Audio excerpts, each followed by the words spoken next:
The folks in Cannon Beach have maintained their sense of humor, but they do take tsunamis seriously.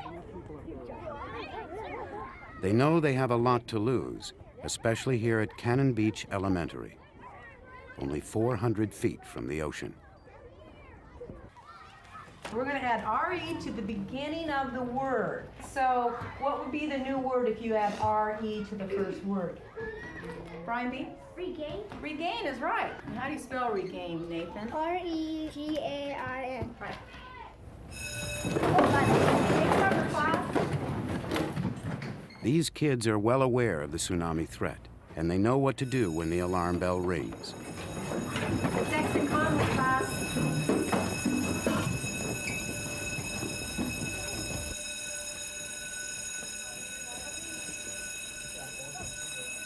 Get your hand ready to take your buddy. They have only a few minutes to get to higher ground.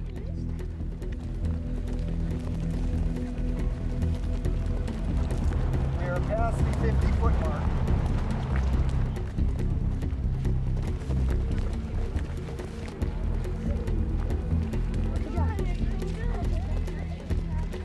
You guys did it this time in 13 minutes and 30 seconds. Great job! Great job.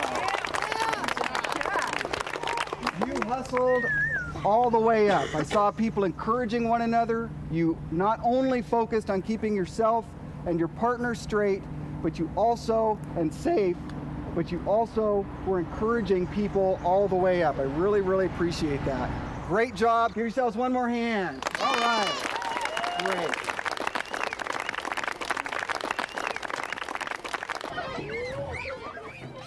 Plans are in the works to relocate the school, but until then, evacuation drills will continue. It's the only way to prevent a catastrophe. The last tsunami hit Cannon Beach 30 years ago. And in the school playground, there's chilling evidence of its power. The steel swing set bears scars inflicted by trees, uprooted and hurled about by the waves. Fortunately, that tsunami struck at night when the schoolyard was empty. The next one could happen any time. Cannon Beach is well aware of the dangers of tsunami, but there are other towns at risk along the Pacific coast, and many of them are simply unprepared. For the state of Washington, there's a resort area called Long Beach. It's a low-lying sand barrier, and during the summer months, sometimes there's as many as 40 or 50,000 people that are out there in recreational activities. That would be by far the worst-case scenario because there's only one way out of that, and that poses a very gruesome picture. Probably the people could not evacuate in time, and anything that's not reinforced concrete will be wiped out, and it becomes timber in the water then, causing more damage because now it's incorporated as part of the wave. Automobiles will become floating objects and they'd be propelled all over the place. So as a wave sweeps back and forth across, it would probably just bulldoze and leave probably 6 or 8 inches of sand. So when it's all over, it'll be a nice, smooth, sandy beach without any of man's structures on it anymore. Warning systems and evacuation procedures are well established here in Hawaii, but they're only effective if people trust them. This is an update on the Civil Defense Tsunami Alert. At this time, you are advised to stay in your room until further notice. Roads out of Waikiki are now closed. In 1994, a tsunami warning was issued here, and beaches were evacuated throughout the islands. 300,000 people responded, but this tsunami alert may have done more harm than good. Well, in 1994, there was a large earthquake in the Northwest Pacific Ocean.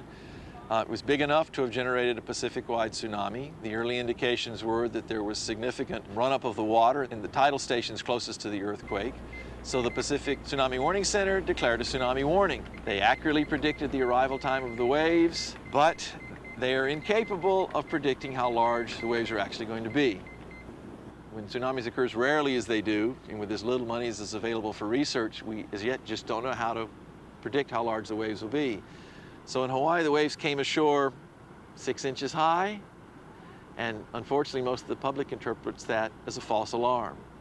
when in fact it's just our lack of understanding. It could have been a potentially devastating tsunami. The problem with over-warning people is, of course, they lose confidence in the system. They'll say, oh, another false alarm, and we won't bother. Or the flip side of this is they become so cavalier about it, they actually will go to the beach to see what it is. So I think it's incumbent upon us as scientists to try to find a more accurate way of forecasting the effects of these.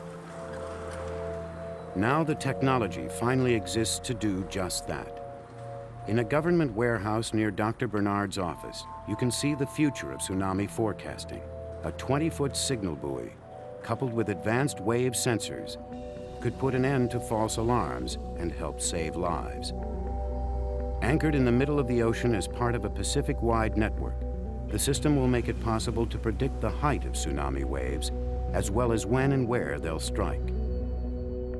Undersea gauges will take the precise measure of each passing wave and transmit the data to the buoy floating above. A satellite will complete the link to the Tsunami Warning Center. The new system could eliminate false alarms and build public confidence in the tsunami warning system. But there are certain types of tsunamis that can strike so suddenly and with such force that even the most sophisticated system would be unable to provide a warning. Here in the Hawaiian Islands, where all of the land is built by volcanic eruptions, the islands grow up from the sea floor, and then periodically the sides slide back down onto the ocean floor. They've created magnificent cliffs along the sides of all of the islands in the chain. But when those chunks of the island slide off onto the Pacific Ocean floor as huge landslides and debris flows, they have the potential to generate giant destructive tsunamis. And there's evidence that they have created waves as high as 1,000 feet on some of the islands in the past. These landslide waves may be part of Hawaii's future as well as its past. Here on the Big Island, a huge crack in the earth is opening up.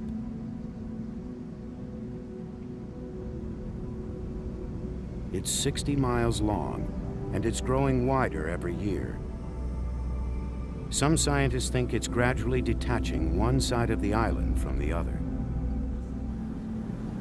The Great Crack is one of these fault zones. At one time it may have actually had magma in it, but now it's probably serving more like a hinge where part of the island is beginning to slide down and may someday slip away toward the ocean floor. A 1,000-foot tsunami on the coast of Hawaii would be catastrophic. But a giant tsunami could happen anywhere, even without earthquakes, volcanoes, or landslides. A few scientists are beginning to examine another possible cause, extremely remote, but terrifying. Recently, the effects of a meteor impact have been studied. Depending on the size of the meteor, you could have some very destructive waves generated by a splashing of a meteor in the ocean.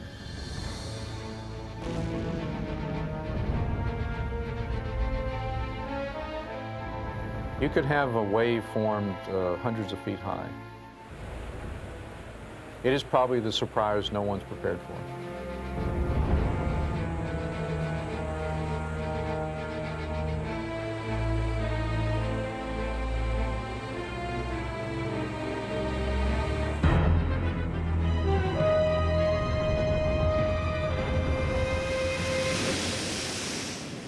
A giant tsunami generated by a meteor may only happen once every few thousand years.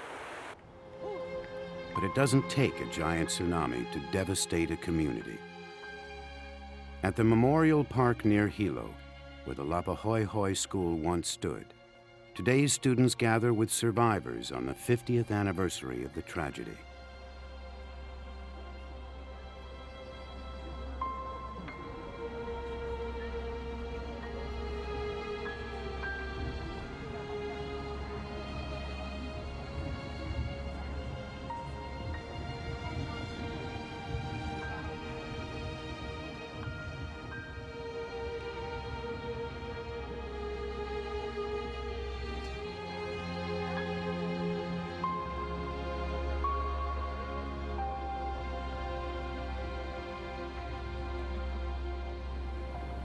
People ask me if we have another tsunami, and I say, no, it's not if we have a tsunami, it's when the next tsunami strikes, because there will definitely be another one. It might not be this year or next or even this decade, but it could be tomorrow as well.